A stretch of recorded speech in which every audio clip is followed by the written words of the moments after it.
the question of hell and heaven has first to be understood in as far as the nature of hell and the nature of heaven are concerned.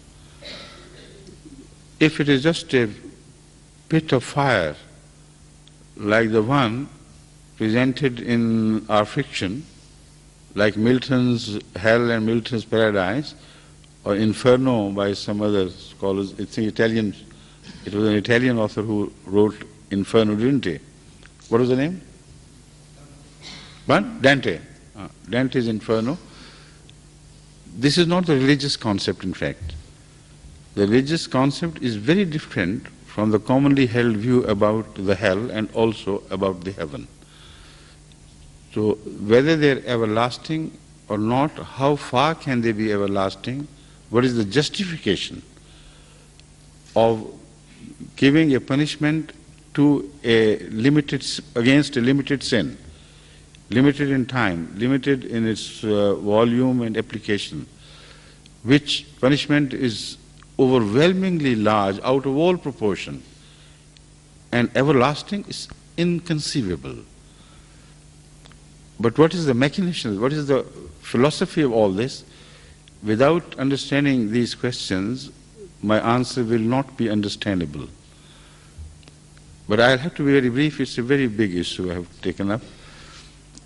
According to Islam, according to the study of the Holy Quran, the hell and the heaven are made here on earth by human actions. And every man's hell is different than any other person's hell.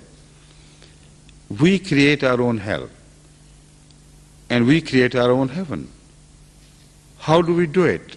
This issue has been discussed in detail in the Holy Quran repeatedly from different angles.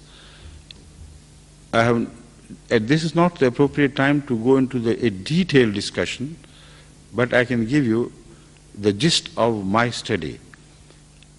According to the Quran, when we act against our conscience, the first time we do it, we register a hesitation. We hear a voice from within. This is wrong, you shouldn't do it.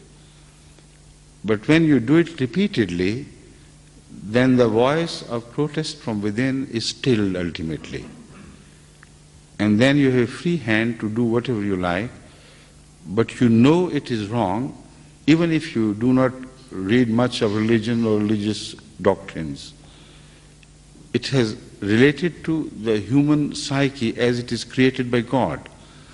So everything which is wrong in relation to human beings, or your behavior towards human beings, is known to all human beings alike universally. It's not an issue of a religious training or lack of that. So what you owe to others, even to the animals, you know it, because that is built in you. So once you begin to discard the process of your conscience repeatedly, then your personality undergoes a rapid change, or a gradual change in accordance with your relation with crime or sin and crime are the two words let's forget for a while, in relation to the violation of the dictates of your own conscience. When you do that, your personality undergoes a change, and it becomes visible what you are becoming. You become hard-hearted. You become insensible to the sufferings of others. You lack the capability of sharing your pleasure with the destitute and their misery with yourself. This is moving away from God. This is moving away from the attributes of God which have designed us. This is the meaning that man is made in the figure of God. He has created man under the light of his own attributes. The stamp of the Creator is on human nature. So the moment you decide to work against the dictates of your own nature and take a separate path, going away from what you were created by God, then you end up into an area which is non-existent as far as God is concerned, which is not created by God. That is what is evil, and the evil surrounding and the even world you let yourself be engulfed in. When such a man dies, he has lost all taste for goodness. He has lost all taste for the attributes of God. When he re-emerges into the new world, next world, and his sensibilities are sharpened in the right direction, the closer he is to the attributes of God, the more will he be a suffering man. You can visualize this with the help of daily human experience. If somebody is addicted to pop music and that pop music is withheld from him even for a day or two, he will feel uneasy and vacant, missing something, craving for something which he can't have. It's not a physical craving at all. It is not a physical craving, because he is fed well, he is given water or whatever drinks he likes in plenty, and yet he misses something. What is that something? Something which he has spiritually created for himself. Now, if after death there is no such pleasure which man pursues here on earth and trains himself to be satisfied with that, then the lack of it is hell. You see, those who are drug addicts, sometimes if the withdrawal is too quick, too sharp, they will commit suicide. So that is the spiritual hell which is created here on earth by man. And the spiritual heaven is also created here, and we see the signs of hell and heaven here on earth. It's impossible for a man to continue to create hell for him here and expect a heaven in the hereafter, or the vice versa. When you do good, anyone, if he does good, it is not a question of a future promise of reward. He is rewarded there and then. The act of goodness is a reward in itself. It brings about definite changes in his personality. The goodness to which he ultimately gets addicted becomes reflected in his expression, in his face, in his style of talking, in everything he does. And every time he is used to do some goodness in certain area of goodness, after a while he will have to do some more. Because this again is the human nature, that you can be satisfied with something for a while, but after a while the same thing becomes boring for you. If you do not add to it, then the pleasure is lost. If you do not subtract from it, then the shock of sorrow is absent. So what is life? It is sorrow and happiness, changing sides, up and downs of these passions in man.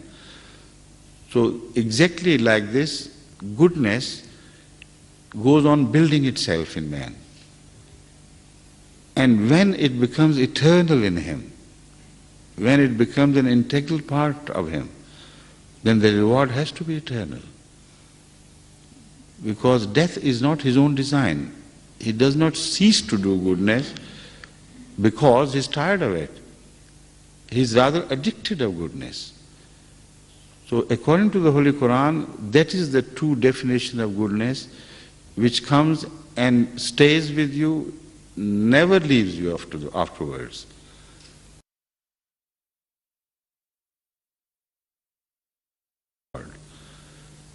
If you're addicted to the hell exactly in the same sense, then it should also be eternal. But the Holy Quran says, with the grace of Allah, because His mercy overwhelms everything else, even His mercy is transcendent over His own other attributes. So out of sheer grace and mercy, He'll bring the hell to an end at last. But that was not because it should happen like this automatically. It shouldn't happen, but with the grace of Allah in the hereafter. After a while, when the man has punished in the sense that he learns to live without evil cravings, I should say, then gradually a time would come when he would be removed from that hell of his own creation and will be gradually moved towards heaven. Now the time scale which we study in the Holy Quran or other scriptures seems to be very large. But to my understanding, the time scale of heaven and the time scale of the hell should not be judged in the same terms with the same yardsticks. Because when we suffer, our time expands. And sometimes a moment appears like eternity. When we are happy, the time flies by. Even the years spent in happiness fly like jitties, and just in the twinkle of the eye, we seem to have finished our period of happiness. So when the hell is described as long, it may not be in real terms of the number of years, etc., or number of units of time. When the heaven is described as interminable, there is no other way it should have been described. Because even if it terminated after 1 billion years, the pleasure and the happiness and the satisfaction of the heaven would seem to have passed by in a matter of a few moments. So this is what I have learned from the Quran. I don't have time to give references in detail, but when I said something, I always had a verse, particular verse in my mind. So hell will not be eternal. Heaven will have to be eternal because the reward for his goodness it could not come to an end because his goodness could not come to an end. So in all fair play and justice, the reward of such a goodness which had to continue if death had not put an end to it has to be eternal.